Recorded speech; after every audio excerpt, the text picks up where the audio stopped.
Eu tive a oportunidade de ver o teu filho no King Crab, né? Sim, foi. Esse ano, né? No ano passado, foi no ano passado que a gente tocou lá? Foi. Pode crer.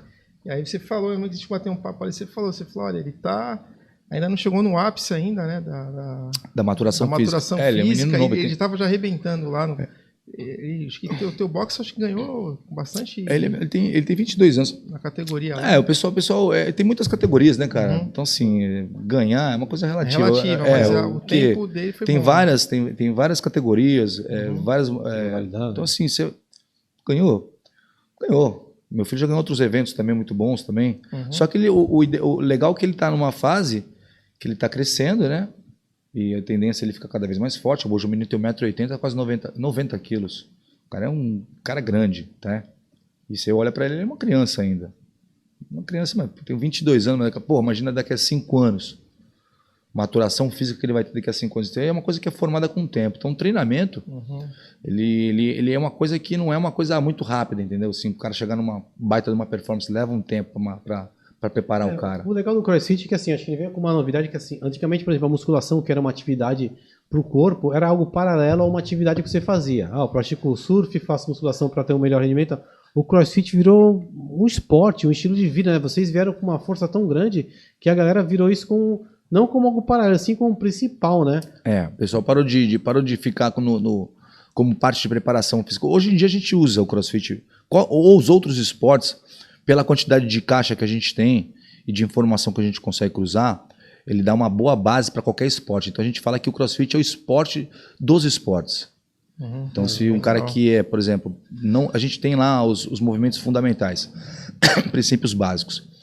Eu conheci campeão mundial que estava longe do 100% dele, porque se você explorar o fundamental do básico, você vê que ele tem muito para dar. Então se o cara consegue alcançar esses padrões, ele consegue transferir isso muito mais fácil para a atividade dele em si. E aí o cara começa a ter uma outra complexidade de treinamento, aí o cara começa a ter uma outra informação.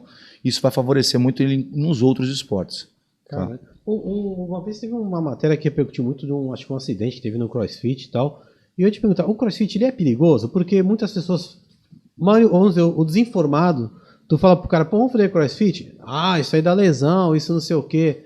É verdade ou é mito, cara? Tem alguns estudos aí que falam que CrossFit é bem menos perigoso que jogar futebol, por exemplo. Se eu vou falar em estudo, o problema do CrossFit é que tem muita coisa envolvida, né? O lance da comunidade, de você ter o pessoal que treina junto com você, te faz ter um pouco mais de vontade. Então você acaba se empolgando um pouco. Então, geralmente, o ego dos caras que estão treinando lá, muitas vezes atrapalha, porque o cara tenta fazer alguma coisa que ele não consegue e acaba dando nisso. Então, por falta de informação e por não ter paciência de esperar o processo acontecer, as pessoas às vezes elas antecipam um pouco e acabam tendo esse tipo de resultado.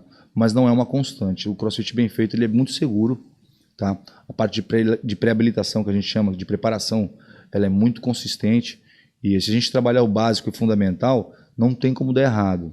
Tá? Dificilmente dá errado. Claro que para chegar no fundamental, a gente vai passar pelo fundamento de flexibilidade. O cara precisa ter uma certa mobilidade. Não vai chegar lá o cara todo travado, duro, que ele vai querer fazer todas as coisas. Então você tem que ter um certo cuidado para você conseguir avaliar. Então vai tudo passar pelo profissional que está treinando com você. Ele vai te avaliar de um jeito, ele vai poder prescrever para você e vai saber o que é melhor para você naquele momento. O que não pode acontecer é o cara se precipitar e querer passar, botar carroça na frente dos burros, que a gente diz por aí, né? E outra aqui que você falou, o cara tá praticando um esporte coletivo, ele acaba olhando pro lado, ele vê às vezes um cara que já tá um tempo à frente dele, ele sente assim, não vou conseguir, eu quero também... Não, às vezes o cara vê lá, o cara é fortão, ele vê lá uma menina fazendo, ele fala, nossa, a menina faz, eu faço. Vou fazer também. E ele não sabe a quantidade de informação que a menina tem, corporal, né? Tá ali, não, passei por isso. Quando eu fui fazer uma vez, tinha um gordinho do lado, cara. Não que eu não seja gordinho hoje, mas tinha um gordinho do lado. E eu olhando, esse gordinho vai parar? Não, também não vou parar, mano. Se ele fizer, eu vou fazer. Caralho, cara, acontece. Depois, com o tempo, eu conheci ele e ele falou, cara, eu já faço há muito tempo. Só que no primeiro dia que eu fui, eu olhava o cara não parava de fazer lá o burp, e depois fez outro negócio na sequência, não sei como é que chama. Eu falei, mano, vou parar não. Só que chegou um momento que eu não conseguia mais. O gás acaba. Eu não conseguia, cara.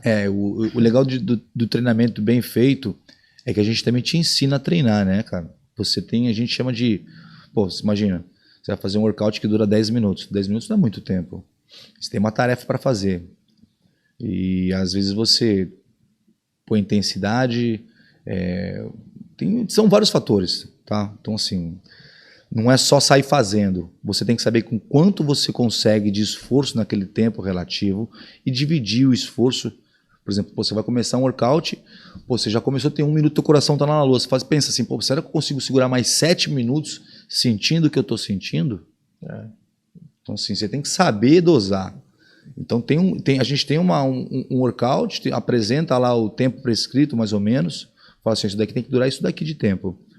Se no caso o cara for muito rápido, a gente poderia ter aumentado a carga ou o grau de dificuldade dele para a gente andar dentro daquele tempo prescrito, daquele tempo programado de estresse, né? Então, assim, você tem um estresse controlado dentro do tempo. Tá? Às vezes você monta um workout que é para durar 5 minutos e o cara faz em 8, tá errado. A gente estava pensando ou estava prescrevendo para ele ficar só 5 minutos em atividade.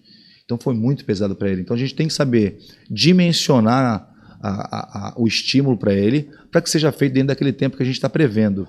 Tá? Porque você tem um estresse interno também. Tem que saber como é que isso daí vai reagir no cara. Não adianta nada eu treinar hoje e ficar 3 dias fora do treino porque eu não consigo me movimentar. Isso não é negócio. A ideia é que você venha todos os dias treinando, que você consiga realizar a atividade, que você consiga ter uma recuperação necessária para no dia seguinte você estar lá de novo.